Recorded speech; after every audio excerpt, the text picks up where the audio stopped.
Hello my dear drama lovers, welcome back to எம் drama glimpse. இந்த week நம்ம பார்த்துக்கிட்டு இருக்க அந்த செக்யூரிட்டி லவ் டிராமாவோட பார்ட் 3 தான் இந்த வீடியோ நம்ம பார்க்க போறோம். இதுக்கு முன்னாடி உள்ள வீடியோஸ் பார்க்காதவங்க கீழே டிஸ்கிரிப்ஷன்ல லிங்க் கொடுத்திருக்கேன், மறக்காம செக் பண்ணிக்கோங்க. இந்த டிராமாவோட எல்லா எபிசோடும் கரெக்டா நோட்டிஃபிகேஷன் மறக்காம என் சேனல் சப்ஸ்கிரைப் பண்ணிருங்க. சோ வாங்க கைஸ், நம்ம இன்னைக்கு கதைக்குள்ள போகலாம். நேத்து நம்ம ஹீரோயின் வந்து ஒரு ஆக்ட்ரஸ் அப்படிங்கிற விஷயம் நம்ம ஹீரோக்கு தெரிஞ்சிருமா? சோ இதனாலேயே நம்ம ஹீரோ ரொம்ப கன்ஃபியூஸ் ஆகி அந்த படத்துக்கும் போகாம நம்ம ஹீரோயின் கூட ரெஸ்டாரண்ட்டுக்கும் போகாம வேற எங்கேயோ தனியா உட்காந்து யோசிச்சுக்கிட்டு இருப்பான். இதுவே இன்னொரு பக்கம் நம்ம ஹீரோயின் இவனுக்கு கால் மேல கால் பண்ணிக்கிட்டே இருப்பா. ஆனா நம்ம ஹீரோ அட்டென்ட் பண்ண மாதிரியே இருக்காது. அதுக்கடுத்து நம்ம ஹீரோ இவ கூட பழகுனதெல்லாம் அப்படி யோசித்து பார்த்துட்டு இவ ரீசெண்டா ஒரு ஆடு நடிச்சிருப்பாள, அதையே திரும்பி திரும்பி போட்டு பார்த்துட்டே இருப்பான். அப்போ இவனோட ரூம்மேட் கரெக்டா அந்த இடத்துக்கு வந்துட்டு, டே உனக்கு என்னாச்சு, ஏன் பாதியிலே போயிட்ட, அந்த படத்தை நீ பார்த்திருக்கணுமே, சூப்பரா இருந்துச்சு, சரி கவலைப்படாத, நாளைக்கு நம்ம இன்னொருக்கம் போவோம், செமையா என்னோட ஃபேவரட் ஹீரோயின் நடிச்சிருக்கா அப்படிங்கிற மாதிரி அவன் சொல்லிக்கிட்டு இருப்பானா. அதுக்கு நம்ம ஹீரோ, டே உண்மையிலே அந்த பொண்ணு அவ்வளவு ஃபேமஸா, எனக்கு அதை பத்தி ஒரு ஐடியாவும் இல்ல அப்படிங்கிற மாதிரி நம்ம ஹீரோ சொல்லிக்கிட்டு இருப்பான்.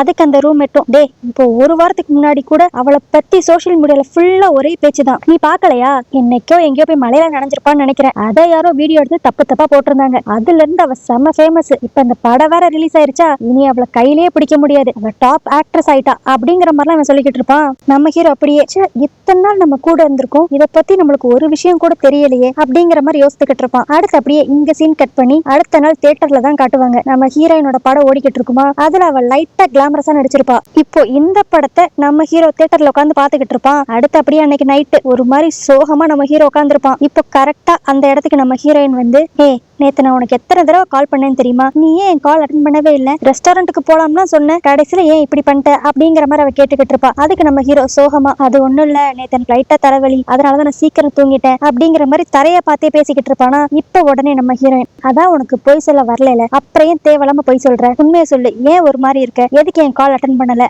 அப்படிங்கிற மாதிரி துருவி துருவி கேள்வி கேட்பா. அப்ப நம்ம ஹீரோ டக்குன்ட்டு, நேத்து நான் படத்தை பார்த்தேன், நீ ஒரு ஆக்ட்ரஸ்ன்ட்டு ஏன் என்கிட்ட சொல்லவே இல்லை அப்படிங்கிற மாதிரி கேட்டுருவானா. அதுக்கு நம்ம ஹீரோயின் அப்படி கேஷுவலா, நீ பாரு, இன்னும் நானே என்ன ஒரு ஆக்ட்ரஸ் அப்படிங்கிற அளவுக்கு பெருசா எடுத்துக்கல, ஏன்னா அந்த ஸ்டேட்டுக்குலாம் வரணும்னா நான் இன்னும் நிறைய ஹார்ட் ஒர்க் பண்ணணும், நான் இப்பதான் அதுல இனிஷியல் ஸ்டேட்ல இருக்கேன், அதனால நான் யார்கிட்டயும் பெருசா நான் ஒரு ஆக்ட்ரஸ் சொல்லி இன்ட்ரோடியூஸ் ஆயிக்கவே இல்லை அப்படிங்கிற மாதிரி அவ சொல்லுவா. இப்ப அப்படியே திரும்பி நம்ம ஹீரோயின், சரி நான் ஒரு ஆக்ட்ரஸ் சொல்லாதனாலதான் நீ கோவமா இருக்கியா அப்படிங்கிற மாதிரி கேட்பாளா. அதுக்கு நம்ம ஹீரோ, இல்ல நான் கோவமாலாம் இல்ல, பட் யோசித்து பாருங்க, நீங்களும் நானும் இனிமேல் வெளியே போனா நல்லாவா இருக்கும், நான் ஒரு சாதாரண செக்யூரிட்டி, ஆனா நீங்க ஒரு ஆக்ட்ரஸ், அதனாலதான் பேசாம டிஸ்டன்ஸ் மெயின்டைன் பண்ணிக்கலாம்னு நினைக்கிறேன் அப்படிங்கிற மாதிரி அவன் சொல்லுவான். இதை கேட்டு நம்ம ஹீரோயின் அப்படி கடுப்பா, என்ன பேசுற, நீ செக்யூரிட்டி கார்டா இருக்கிறேன்னா அது உன்னோட ஜாப், அதே மாதிரி நான் ஆக்ட்ரஸா இருக்கேன்னா அது என்னோட ஜாப், இது எல்லாமே ஜஸ்ட் ஒரு ஜாப் தான், இதுல பெருசு சிறுசுன்னு எதுவுமே இல்ல, நீயே இப்படி எல்லாம் பேசுற அப்படிங்கிற மாதிரி அவ கோவப்படுவாளா. ஆனா அப்பயும் நம்ம ஹீரோ கன்வின்ஸ் ஆகிற மாதிரி இருக்க மாட்டான். பட் அன்னாரன் பார்த்து கரெக்டா ஒரு பொண்ணு வந்து, நீங்க தான் அந்த படத்துல நடிச்ச பொண்ணு, நான் உங்க கூட ஒரு செல்ஃபி எடுத்துக்கலாமா அப்படிங்கிற மாதிரி இப்ப நம்ம ஹீரோயின் கூட வந்து ஒரு செல்ஃபி எடுத்துக்கும். இப்போ அந்த பொண்ணு போனோனையும் நம்ம ஹீரோயின் அப்படியே நம்ம ஹீரோ பக்கத்துல க்ளோஸா வந்து நின்னுக்கிட்டு அப்படியே அவன் கண்ணத்தை பிடிச்சு, இங்க பாரு, நான் என்னதான் பெரிய ஆக்ட்ரஸா இருந்தாலுமே நான் இதுக்கு முன்னாடி உன் கூட பழகினேன்ல, அதுதான் என்னோட ஒரிஜினாலிட்டி, நான் வெளி உலகத்துக்கு வேணா ஆக்ட்ரஸ் வியூவா இருக்கலாம், ஆனா உனக்கு எப்பயுமே நானு க்ளோஸ் ஃப்ரெண்டான வியூ தான் அப்படிங்கிற மாதிரி கண்ணத்தை பிடிச்சு நல்லா க்ளோஸா நின்று பேசிக்கிட்டு இருப்பா.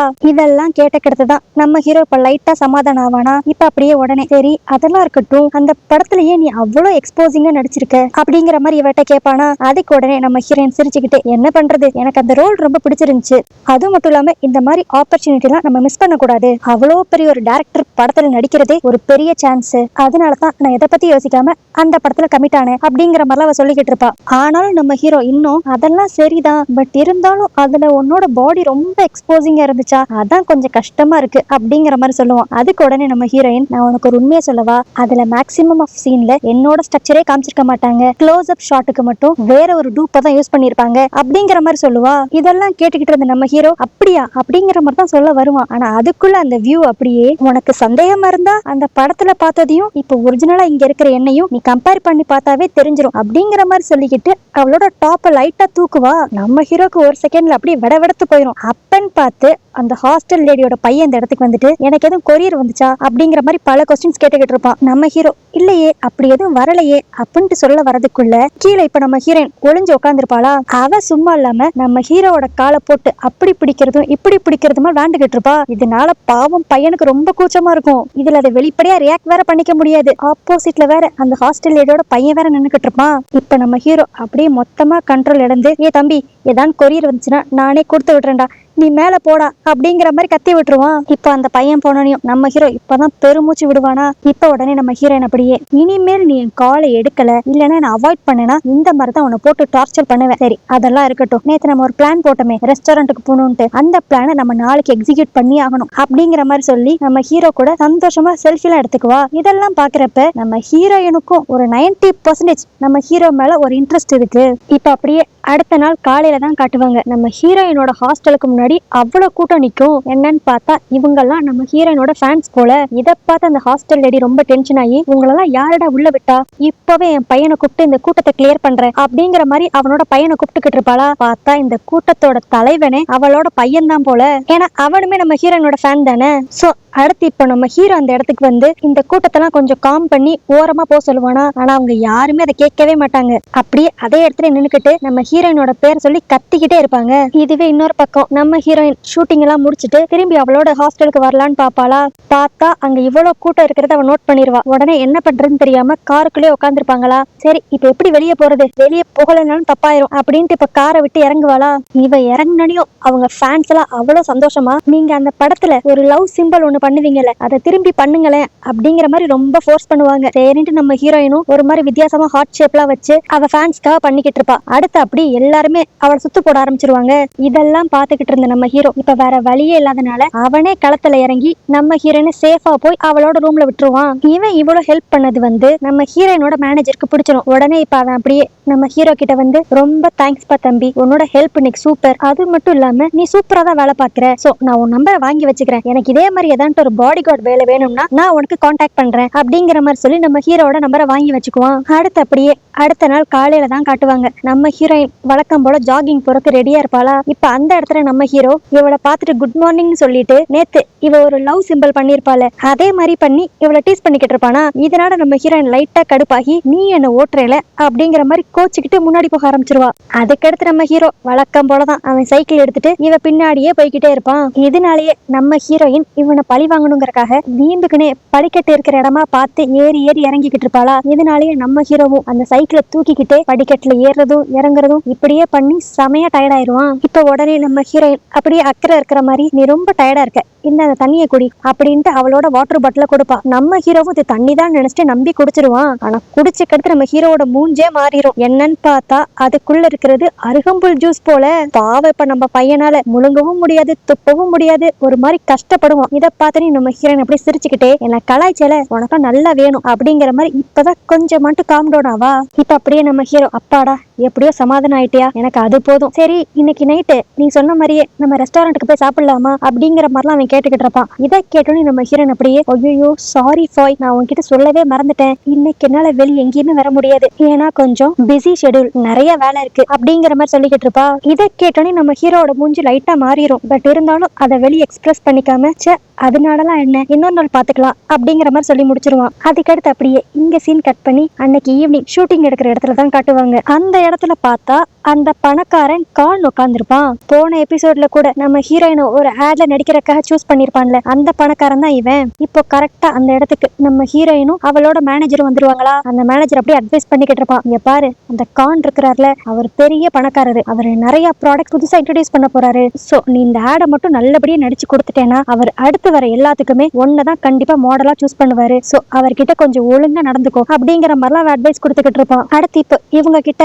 அந்த கான் வந்துருவானா. அவனை பார்த்தனையும் அந்த மேனேஜரும் நம்ம ஹீரோயினும், இந்த ஆட் எங்களுக்கு கொடுத்ததுக்கு ரொம்ப தேங்க்ஸ் அப்படிங்கிற மாதிரிலாம் சொல்லிக்கிட்டு இருப்பாங்க. அதுக்கு அந்த கானுமே, என்னோட ப்ராடக்ட்டுக்கு நீங்க மாடலா நடிக்கிறதுக்கு நான் தான் கொடுத்து வச்சிருக்கணும் அப்படிங்கிற மாதிரி சொல்லிக்கிட்டு இருப்பான். சோ இதுலயே நல்லா பச்சையா தெரியும் அவன் நம்ம ஹீரோயின் கிட்ட ரொம்ப ஃப்ளர்ட் பண்ற மாதிரி தான் பேசுவான். அடுத்து இப்ப அப்படியே ஷூட்டிங் ஆரம்பிச்சிருமா. நம்ம ஹீரோயின் இப்ப பண்ற ஆட் வந்து ஒரு லிப்ஸ்டிக் ஆட் தான். அதை நம்ம ஹீரோயின் சூப்பரா பண்ணிக்கிட்டு இருப்பா. இதெல்லாம் பாத்துக்கிட்டு இருந்த அந்த கான் அப்படியே நம்ம ஹீரோயினை நல்லா சைட் அடிச்சுக்கிட்டு இருப்பான். இவன் பாக்குற பார்வையிலே தெரிஞ்சிரும் இவனுக்கும் நம்ம ஹீரோயின் மேல ஏதோ ஒரு இன்ட்ரெஸ்ட் இருக்கு அப்படிங்கிற மாதிரி. இதுவே இன்னொரு பக்கம் நம்ம ஹீரோவை தான் காட்டுவாங்க. அவன் ரொம்ப சுகமா உட்காந்துருப்பானா. அப்ப அவனோட ஃப்ரெண்டு டான் பக்கத்துல உட்காந்துக்கிட்டு, டே மச்சான் இந்தாடா சிக்கன் சாப்பிடு அப்படிங்கிற மாதிரி கொடுப்பான். ஆனா நம்ம ஹீரோ, இல்லடா இன்ட்ரெஸ்ட் இல்லடா அப்படிங்கிற மாதிரி வேணான்றுவானா. அதுக்கு அந்த டான் உடனே, ஏண்டா அந்த பொண்ணு கொடுத்தாதான் சாப்பிடுவியா அப்படிங்கிற மாதிரி கலாய்ச்சிக்கிட்டு இருப்பான். ஆனாலும் நம்ம ஹீரோ இதுக்கு எதுக்குமே பெருசா ரியாக்ட் பண்ணிக்க மாட்டானா. உடனே அந்த ஃப்ரெண்ட் அப்படியே, என்னடா பிரச்சனை, என்ன அந்த பொண்ணுக்கும் உனக்கும் சண்டையா, இல்லனா அந்த பொண்ணை வேற யாரும் பிக்கப் பண்ணிட்டு போயிட்டாங்க சொன்னாங்களா அப்படிங்கிற மாதிரி கேஷுவலா கேட்டுக்கிட்டு இருப்பான். அதுக்கு நம்ம ஹீரோவும், ஏன்டா நீ வேற, நானே அவ என் கூட டின்னருக்கு வரலன்ட்டு வருத்தத்துல இருக்கேன், இதுல நீ வேற கலாய்ச்சிக்கிட்டு இருக்க அப்படிங்கிற மாதிரி சொல்லிட்டு அந்த இடத்த விட்டே போயிருவான்.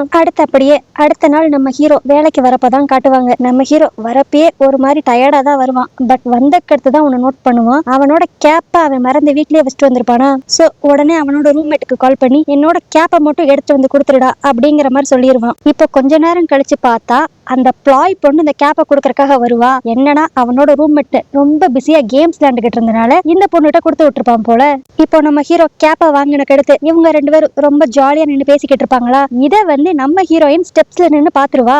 இது அவளுக்கு லைட்டா கடுப்பேத்தி விட்டுரும் போல. இப்போ அந்த ப்ளாய் போனோனையும் நம்ம ஹீரோயின் வேமா வந்து, அந்த பொண்ணு யாரு, உங்ககிட்ட நின்று அப்படி சிரிச்சு பேசிக்கிட்டு இருக்கா அப்படிங்கிற மாதிரிலாம் நம்ம ஹீரோயின் கொஸ்டின் பண்ணிக்கிட்டு இருப்பாளா. நம்ம ஹீரோவும், ஆமா என்னோட பக்கத்து வீட்டுல இருக்க பொண்ணு நல்லா பேசுவா அப்படிங்கிற மாதிரி சொல்லுவான். ஆனாலும் நம்ம ஹீரோயின் அப்படி கடுப்பா, ஓ அந்த பொண்ணு உனக்கு அப்பனா ரொம்ப நாளா தெரியுமா, என்ன தெரியறதுக்கு முன்னாடியே தெரியுமா அப்படிங்கிற மாதிரி கேட்பா. அதுக்கு நம்ம ஹீரோவும் கேஷுவலா, ஆமா கிட்டத்தட்ட 3 வருஷமா தெரியும், ரொம்ப நல்ல பொண்ணு அப்படிங்கிற மாதிரி சொல்லுவானா. இது நம்ம ஹீரோனுக்கு இன்னும் கடுப்பேத்தி விட்டுரும். இப்ப அப்படியே நம்ம ஹீரோயின் கடுப்பா, சரி வளவலன்ட்டு தேவையில்லாம யார்கிட்டயும் பேசாம இன்னைக்கு என்னோட இன்டர்வியூ ஒண்ணு லைவ்ல டெலிகாஸ்ட் ஆகுது, அதை தயவு செஞ்சு பாரு அப்படிங்கிற மாதிரி சொல்லிட்டு கிளம்பி போயிருவா. அடுத்து இப்ப அந்த இன்டர்வியூ தான் காட்டுவாங்க. நம்ம ஹீரோயின் நல்லா தான் பேசிக்கிட்டு இருப்பா. இதை லைவ்ல நம்ம ஹீரோவும் பாத்துக்கிட்டு இருப்பானா. அப்போ அந்த ஷோல அந்த ஆங்கர் ஒரு கொஸ்டின் கேட்பா. இது நம்ம நாட்டுல இருக்க எல்லா பசங்களுக்கான கேள்வி, நீங்க சிங்கிளா இல்ல கமிட்டடா அப்படிங்கிற மாதிரி கேட்பான். அதுக்கு நம்ம ஹீரோயின் அப்படி கேமராவை பார்த்து, நான் இப்போதைக்கு சிங்கிள் தான், ஆனா எனக்கு யாரான்ட்டு ப்ரப்போஸ் பண்ணணும்னா அவங்க மைண்ட கிளியரா வச்சு தைரியமா எனக்கு ப்ரப்போஸ் பண்ணணும், அப்பனா தான் நான் அவங்க லவ் அக்செப்ட் பண்ணிக்குவேன் அப்படிங்கிற மாதிரி சொல்லுவா. இது எல்லாத்தையுமே நம்ம ஹீரோ நோட் பண்ணிக்கிட்டு இருப்பான்.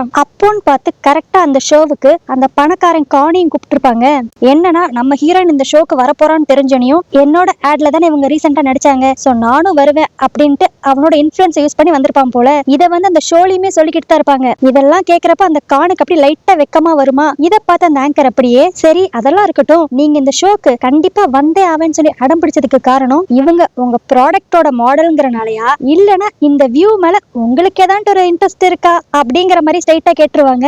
அதுக்கு அந்த காணும் எப்பயும் போல லைட்டா சிரிச்சுக்கிட்டே, அப்படியும் சொல்லலாம் இப்படியும் சொல்லலாம், ரெண்டுமே உண்மைதான் அப்படிங்கிற மாதிரி சொல்லுவான். இதெல்லாம் பாத்துக்கிட்டு இருந்த நம்ம ஹீரோக்கு செமையா கடுப்பாகும். இப்போ இதோட நிப்பாட்டாம அந்த கான் அப்படியே எல்லாரும் முன்னாடியும் இந்த லைவ் ஷோல வச்சு ஏன் கூட நீங்க டின்னர் சாப்பிட்றதுக்கு ரெடியா அப்படிங்கிற மாதிரி கேட்டுருவான். சோ இப்ப நம்ம ஹீரோனுக்கு வேற வழியே இருக்காது. இவன் பப்ளிக்கா கேட்டனால அவளும் சிரிச்சுக்கிட்டே ஓகே அப்படிங்கிற மாதிரி சொல்லிடுவா. இப்ப அப்படியே அடுத்த நாள் நம்ம ஹீரோனோட காலேஜ்ல தான் காட்டுவாங்க. அங்க அவளுக்கு கிளாஸ் எல்லாம் முடிஞ்ச உடனேயுமே அந்த கான் இவளை பிக்கப் பண்றதுக்காக வந்துருவான். என்னன்னா நேத்து டின்னர் போலான்னு சொல்லி கூப்பிட்டு இருந்தான்ல, அதுக்கு சார் ஃபுல் ப்ரிப்பேர்டா வந்திருப்பான். இதை பார்த்துட்டு நம்ம ஹீரோன் அப்படியே ஷாக் ஆகி, ஐயோ என்னோட ஷெட்யூல் இப்ப ஃப்ரீயா இருக்கான்னு தெரியல, என்னோட மேனேஜருக்கு கால் பண்ணி கேட்டுக்கிறேன் அப்படிங்கிற மாதிரி சொல்லிட்டு இப்ப அவளோட மேனேஜருக்கு தான் கால் பண்ணுவா. அவன் போன் எடுத்தனையும், எப்பாரு நீ எதுக்கு கூப்பிட்டுருக்கான்னு எனக்கு நல்லாவே தெரியும், கான் என்கிட்ட ஏற்கனவே சொல்லிட்டாரு, சோ நீ எதை பத்தி யோசிக்காம அவர் கூட டின்னர் போயிட்டு வா. அது மட்டும் இல்லாம எல்லாரும் பாக்குற மாதிரி ஒரு விசிபிளான ஸ்பாட்ல தான் நீங்க 2 பேரும் உட்காந்து சாப்பிடணும். அப்பனாதான் உங்க 2 பேரையும் போட்டோ எடுத்து நிறைய பேர் சோசியல் மீடியால போடுவாங்க, நம்மளுக்கு பப்ளிசிட்டி கிடைக்கும் அப்படிங்கிற மாதிரி அந்த மேனேஜர் வழக்கம் போல பப்ளிசிட்டியை பத்தி பேசிக்கிட்டு இருப்பான்.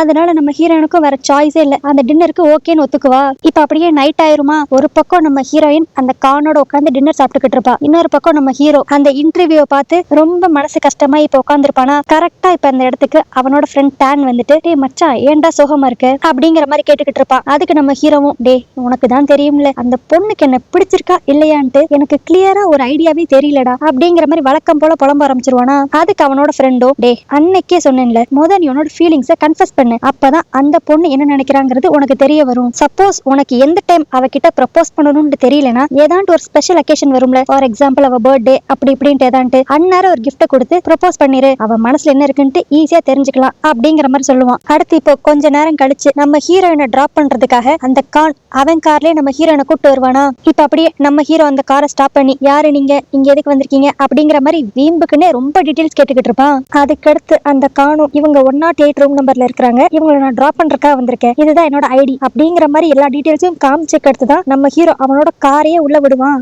அதுக்கடுத்து இப்ப நம்ம ஹீரோயின் அந்த காரை விட்டு இறங்கலான்னு பாக்குறப்ப அந்த கான் திடீர்னு, ஐயோ எனக்கு லைட்டா வயிறு வலிக்குதே அப்படிங்கிற மாதிரி சீனை போடுவான். அதுக்கு நம்ம ஹீரோயினும், ஐயோ அப்படின்னா நீங்க டக்குன்னு வீட்டுக்கு போய் நல்லா ரெஸ்ட் எடுங்க, என்னோட ரூம்லயே உங்களுக்கு ரெஸ்ட் எடுக்க சொல்லலாம்னு எனக்கு ஆசைதான், பட் ஆனா என்ன இது கேர்ள்ஸ் ஹாஸ்டல், இங்க எல்லாம் பசங்க அலோடு கிடையாது அப்படிங்கிற மாதிரி நம்ம ஹீரோயின் சொல்லுவா. அதுக்கு அந்த கான் அப்படியே லைட்டா சோகமா, ஓ இங்க பாய்ஸ் உள்ள வரக்கூடாதா, அப்பனா நீங்க ஏன் இந்த மாதிரி கம்ஃபர்டபுளே இல்லாத ஒரு ஹாஸ்டல்ல தங்கியிருக்கீங்க, பேசாம உங்களுக்குன்ட்டு ஒரு தனியார் அபார்ட்மெண்ட் எடுத்து தங்கிக்கோங்க வச்சுக்கோங்க அப்படிங்கிற மாதிரிலாம் சொல்லிக்கிட்டு இருப்பான். இதுவே இன்னொரு பக்கம் நம்ம ஹீரோ தான் பார்ப்பான். என்னடா இவ இன்னும் கார்ல இருந்து இறங்கல அப்படின்ட்டு நம்ம ஹீரோயினுக்கு கால் பண்ணுவானா. இப்போ உடனே நம்ம ஹீரோயின் என்னோட மேனேஜர் எனக்கு கால் பண்றான், ஏதோ எமர்ஜென்சின்னு நினைக்கிறேன், சரி நான் உங்களை அப்புறம் மீட் பண்றேன் அப்படிங்கிற மாதிரி இப்ப டக்குன்னு கார்ல இருந்து இறங்கிடுவாளா. இப்போ அந்த கான் போன உடனேயுமே நம்ம ஹீரோ வேமா வந்து வியூ கார்ல இருந்து இறங்குறதுக்கு உனக்கே இவ்வளவு நேரம் ஆச்சு, என்ன பண்ணிக்கிட்டு இருந்தீங்க அப்படிங்கிற மாதிரி கேட்பானா. அதுக்கு நம்ம ஹீரோயின் அது ஒண்ணும் இல்ல, நாங்க 2 பேரும் சும்மா கிஸ் பண்ணிக்கிட்டு இருந்தோம் அப்படிங்கிற மாதிரி சொல்லுவா. பாவம் இதை கேட்டோன்னே நம்ம பையனுக்கு ஒரு செகண்ட்ல இதயமே நொறுங்கிரும். அப்புறம் நம்ம ஹீரோட மூஞ்சி இப்படி மாறினோன்னையும் நம்ம ஹீரோயினே உடனே ரொம்ப சோகமாயிராத, சும்மா தான் சொன்னேன், அவன் இந்த ஹாஸ்டலை பத்தி தான் என்கிட்ட பேசிக்கிட்டு இருந்தான், வேற ஒண்ணும் இல்ல அப்படின்ட்டு இவ சொன்னக்கடுத்து தான் நம்ம ஹீரோ மூஞ்சி கொஞ்சமாட்டு நார்மல் ஆகும். அடுத்து இப்ப அப்படியே நம்ம ஹீரோ வியூ நீ இந்த ஃப்ரைடே ஃப்ரீயா இருக்கிறியா, நம்ம 2 பேரும் பிளான் பண்ண மாதிரியே அன்னைக்கு திரும்பி டின்னர் போலாமா அப்படிங்கிற மாதிரி கேட்பான். அதுக்கு நம்ம ஹீரோயின் அப்படியே யோசிச்சுக்கிட்டு இருப்பாளா. அப்ப உடனே நம்ம ஹீரோ எனக்கு தெரியும் அன்னைக்கு உன் பர்த்டே தானே, அதனாலதான் சொல்றேன் வா நம்ம 2 பேரும் ஒன்னா வெளியே போலாம் அப்படிங்கிற மாதிரி கூப்பிடுவான். நம்ம ஹீரோயினுக்கு வரணும்னு தான் ஆசை, பட் ஆனா அவளுக்கு அன்னைக்கு ஏதோ ஒரு ஷூட்டிங் இருக்கு போல. அதனால இப்ப நம்ம ஹீரோயின் நான் வரதுக்கு கொஞ்சம் லேட் ஆகும், நம்ம வேணா ஒரு 10 மணிக்கு மேல போலாமா அப்படிங்கிற மாதிரி கேட்பா. நம்ம ஹீரோக்கு இதுவே போதுண்டா, ரொம்ப சந்தோஷம் அப்படிங்கிற மாதிரி இருக்கும். இப்ப அப்படியே அந்த ஃப்ரைடேவும் வந்துருமா. நம்ம ஹீரோ அப்படியே சந்தோஷமா கிளம்பிக்கிட்டு இருப்பான். இதுவே இன்னொரு பக்கம் பார்த்தா நம்ம ஹீரோயினுக்கு ஒரு ஆடுக்கான போட்டோ ஷூட் வேற போய்கிட்டு இருக்கும். நம்ம ஹீரோயினுக்கு எப்படா அந்த ஷூட் முடியும் அப்படிங்கிற மாதிரி தான் இருக்கும். இதுவே இன்னொரு பக்கம் பார்த்தா நம்ம ஹீரோ அவனோட ஃப்ரெண்ட் டேனோட இப்போ ஒரு ரெஸ்டாரண்ட்டுக்கு தான் வந்திருப்பான். இது பார்க்க கொஞ்சம் ஒரு குட்டி ரெஸ்டாரண்ட் மாதிரி தான் இருக்கும். அந்த இடத்துக்கு வந்து இன்னைக்கு நைட்டு ஒரு 10 மணிக்கு மேல உங்க ரெஸ்டாரண்ட் ஸ்பெஷலா எனக்கு மட்டும் கொடுக்க முடியுமா, என்னோட கேர்ள் ஃப்ரெண்டுக்கு ப்ரப்போஸ் பண்ணணும் அப்படிங்கிற மாதிரிலாம் சொல்லி பெர்மிஷன் கேட்டுக்கிட்டு இருப்பானா. அந்த ஓனரும் சரி வச்சுக்கோங்க 2500 ரூபா கொடுங்க அப்படிங்கிற மாதிரி கேட்பான். நம்ம ஹீரோ அப்படியே ப்ளீஸ் சார் லவ் மேட்ரு ஒரு 1500 வச்சுக்கிறீங்களா அப்படிங்கிற மாதிரி சொல்லுவான். அந்த ஓனர் ரொம்ப நல்லவரா இருப்பார் போல. சரிப்பா லவ் மேட்ருன்னு வேற சொல்லிட்டு சரி வச்சுக்கோ 1500 ரூபா ஃபைனல் அப்படிங்கிற மாதிரி ஒத்துக்குவான். அதுக்கடுத்து இப்போ அந்த டேனும் நம்ம ஹீரோவும் அந்த ரெஸ்டாரண்ட் சூப்பரா டெக்கரேட் பண்ணிக்கிட்டு இருப்பாங்களா. இதுவே இன்னொரு பக்கம் அந்த போட்டோ ஷூட் எடுக்கிற இடத்துல தான் காட்டுவாங்க. அந்த போட்டோ ஷூட் முடிஞ்ச மாதிரியே இருக்காது. நம்ம ஹீரோயினும் அவளோட மேனேஜர் கிட்ட என்னது இது இவ்வளவு லேட் ஆகுது, எனக்கு வேற வேலை நிறைய இருக்கு, எப்ப முடியும் அப்படிங்கிற மாதிரி நொயினேன்னு கேட்டுக்கிட்டே இருப்பா. இப்ப அப்படியே திரும்பி நம்ம ஹீரோவை தான் காட்டுவாங்க. அவன் குட்டியா ஒரு அழகா ஒரு கேக் மட்டும் வாங்கி நம்ம ஹீரோயினுக்கு கொடுக்கலான்ட்டு ரெடியா வச்சிருப்பான். இதை பார்த்து அவன் ஃப்ரெண்டு டேன் டே இது ரொம்ப குட்டியா இருக்கு பிளஸ் பிளைனா வேற இருக்குடா, நம்ம வேணா இதுக்கு மேல டாப்பிங்ஸ் போட்டு அழகா டெக்கரேட் பண்ணுவோமா அப்படின்ட்டு இவங்களாவே டாப்பிங்ஸ் போட்டு அதை அழகா டெக்கரேட் பண்ணிக்கிட்டு இருப்பாங்க.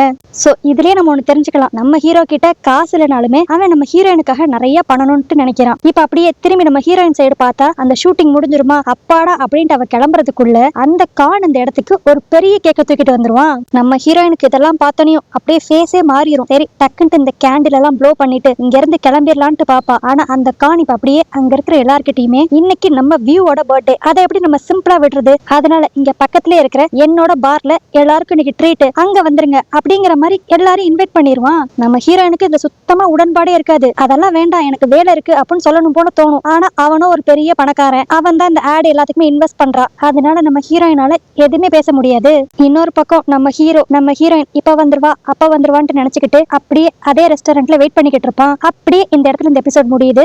சோ அதுக்கடுத்து நம்ம ஹீரோயின் இந்த ரெஸ்டாரண்ட்க்கு வந்தாளா இல்லையா, இதனால இவங்களுக்குள்ள எதுவும் பிரச்சனை வருமா அப்படிங்கறதெல்லாம் நீங்க தெரிஞ்சுக்கணும்னா நாளைக்கு நான் போட போற வீடியோ பார்த்து தெரிஞ்சுக்கோங்க. சோ ஓகே கைஸ், நாளைக்கு நான் போட போற வீடியோ உங்களுக்கு கரெக்டா நோட்டிஃபை பண்ணா மறக்காம என் சேனல் சப்ஸ்கிரைப் பண்ணிருங்க. நாளைக்கு வீடியோ உங்களை பாக்குறேன். அது வரைக்கும் பை பாய்.